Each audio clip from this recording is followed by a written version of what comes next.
Hey guys, Mustached here to review the movie The Devil's Mouth. So I've not seen any trailers for the movie, but on the contrary, this movie definitely felt like an order of deja vu, like I had seen the movie before. And I do think that that is another tale of pretty bad movie-making ability. Furthermore, every character decision made in this movie is of poor taste and poor decision-making for the sake of things to get worse and worse and worse, and when the characters, and I put that in quotes, characters die off, it barely leaves anything left to be desired. So indeed, this movie starts off with a wild boat ride. A bunch of people individually partying initially leave this young blonde girl, who's the main character, behind. She's attacked by several jellyfish, and she is, at a certain point, saved by other individuals on the boat, finally recognizing that they left her behind. We barely get to know Sarah, other than she is adverse to seek out this quest in order to fulfill some sort of thing, and she's followed and accompanied by Adrian, who I don't know anything about, and her friend, who seems to have the sensibilities to get them pulled deeper and deeper into further consequence-filled activities. So Sarah pulls into introducing us to Devil's Mouth. Once we get our first decision of decisions, we have a green path marked and a red path marked. The red path being the more of dangerous pass between the two. The friend of Sarah convinces the party to take the red path, including her. So that is among our first senses of just doing stupid shit. We are also accompanied by a few guys, Greg and another guy, the boyfriend of the other one, I believe. And they get pulled in deeper into the mountain. Greg displays his own level of wisdom, whistling to get the wire of bats to sort of finagle around. Sarah gets snagged briefly, but it's not the worst thing to happen. One of the guys climbing the rock face shatters it, or like a part of it anyway. And it is when we're in pretty deep into the red path that we begin to see a living shark moving through the waters, on top of seeing all the dead animals that precede it, meaning that they saw the dead fish prior and still continued after seeing a buttload of dead fish continue on their path. To make matters even worse, the redhead I mentioned earlier gets injured, and despite that, they still continue moving forward instead of backtracking at this juncture. So they have now made 3 cataclysmic mistakes, and I can't help but thinking they just all had a death wish at this point in the movie. And of course, when the blood starts to hit the fan, it's a little too late. Despite their ability to freak out, and every freak out is met time and time again with argument after argument. It is a testament to just have no chemistry within your little group, furthermore demonstrating that they are just slaughter for the taking at this juncture of the movie. Greg sets behind a little bit slowly, and eventually even lose him in the process of swimming away as the shark proceeds to follow them relentlessly. As I mentioned, they proceed to fight over the map, a single map that they have. They don't have a copy of the map or anything like that. And of course, their fighting just escalates to the point of them being unable to pretty much do anything until the shark is ready to claim its next victim, which is the redhead. And get this, after losing an individual such as her, they fight some more as if the fighting from previously didn't teach them anything.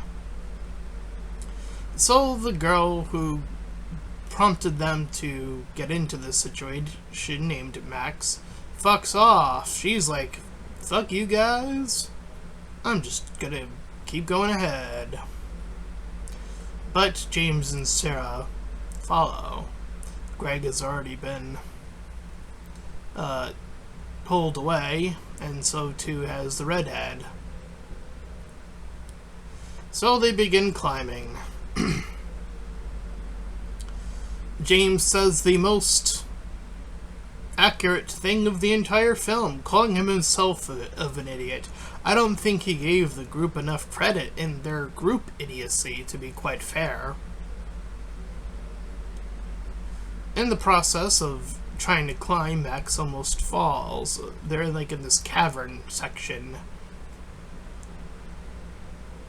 This proceeds in one of the dumbest shots I think I've seen in a movie, where Max is like hanging off the ledge, or hanging onto Sarah by the wrist or arms, and she leaves her there dangling as the shark just moves back and forth without an even attempt to try to pull her up throughout this entire sequence. It's an embarrassment of embarrassment. The guy, James, is on the other side, so he's unable to grab her, that being Max. So that causes Max to fall down, and then the other two join shortly after. But they just have enough plot armor to, survive instead of being instantly attacked at the very most at this juncture of the movie.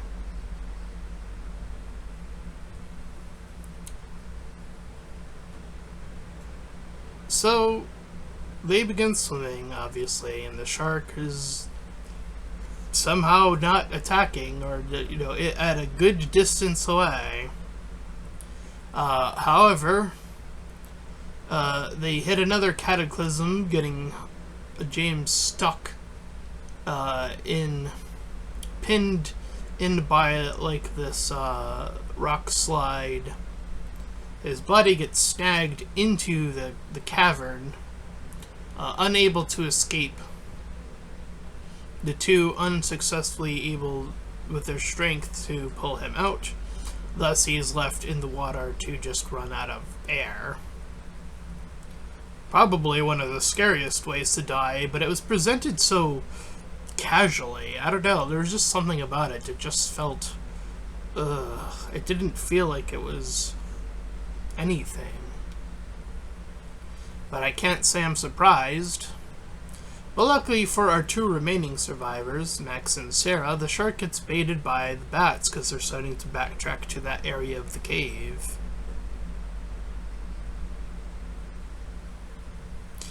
Max decides to keep going eventually, but it gets attacked. Sarah tries to save her, briefly, using a flare. Max is unconscious at this point, and Sarah climbs toward a small opening when the shark is seemingly at a disadvantage due to their location. However, she is set off on the other side at a sheer rock cliff. And I don't know who has the dream between the two of them. It's kind of hard to tell. I think it might be Max. That Sarah just says, "Fuck you, I'm leaving." Which kind of ends up happening in a different set of circumstances as Sarah then tries to pull up Max on a rope. But she was not quick enough, and the shark was eager enough to jump and grab her mid-air. Or, enough air, but to land back in the water at any rate. So, of course, this leaves Sarah to herself. She drives off the shark, conquering shark, makes the shark go after her, and she proceeds to bait it several times until the shark gets itself caught.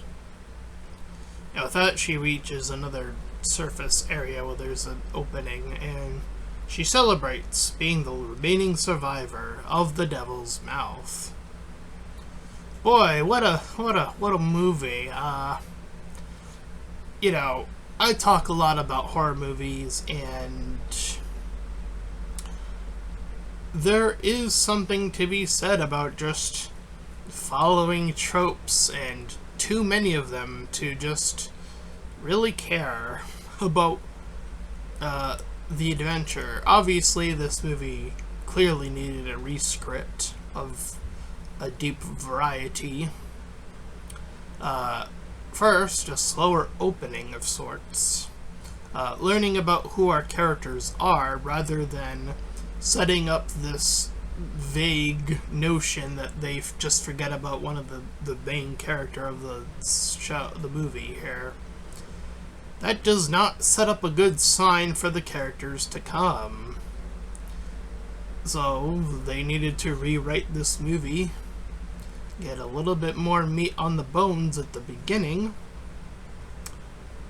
and yeah, like have the characters get tricked despite their smart decisions. Like, they do take the green path as an example, and we can get some character development. What a shock of a revelation that they've had enough of Max dictating and sort of coding them into going into certain directions, despite the taking what they assumed was the better path.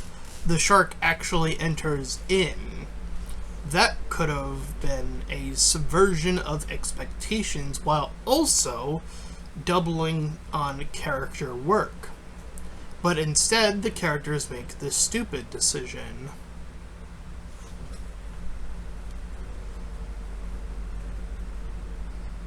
And it is through mayhaps other circumstances that maybe cuts them off. Maybe not from any of their hijinks. Maybe from the shark's movements. Maybe it cuts off their initial path backward of safety.